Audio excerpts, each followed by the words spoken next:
Hello dun sana Sadonio. Ariko da bulingin mengklarifikasi apa yang sadamoko orang Indonesia pikia tentang bule. Orang di siko ba pikia kalau bule itu busua. Ami baun. Pertama kali uni mengecean kauda kalau bule itu busua undan da picayo.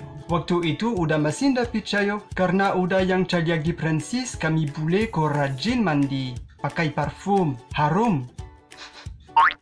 Tapi pertama kali udah ke Indonesia, ampia sado bule yang udah nampak onde ma iyo busua. Kecil orang bule itu lato. Onde kalau di Prancis saya tahu udah mereka tu barasia. Sege kulit barasia, badan barasia, Sadonio barasia. Tapi pas sudah di siko, udah takajui mencalia bule backpacker di siko.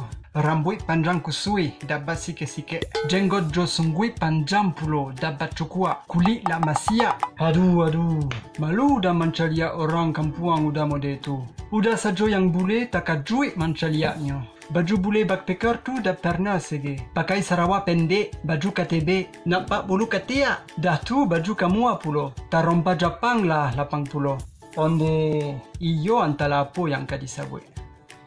Nah, jadi dulu tu udah ndak percaya. Tapi pasalah udah calia, iyo, batu. Bule itu busua, lato, kumua. Tapi itu hanya bule backpacker, indak Sadonio tu. Ba aku bule backpacker busua, lato dan kumua, udah dah tahu. Padahal kalau nyo pulang ke negaranya, pasti bule tu gayanya indak mode tu. Waktu dulu udah baru datang, orang dah percaya kalau udah bule ko. Dek atu, dek udah barasia. Jadi Allah tertanam di pikiran orang awakko kalau bule tu kumua. Padahal itu hanya kalau mereka pergi jalan-jalan saja. Kalau orang Indonesia pergi jalan-jalan, nyo pilih baju nyo yang paling rancak.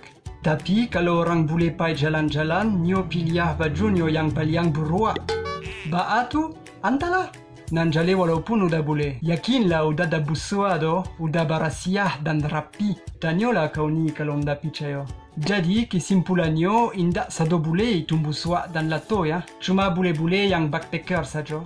Biswako kalau udah bertemu jo bule backpacker udah akan tanya. Ba aku mereka busua dan lato.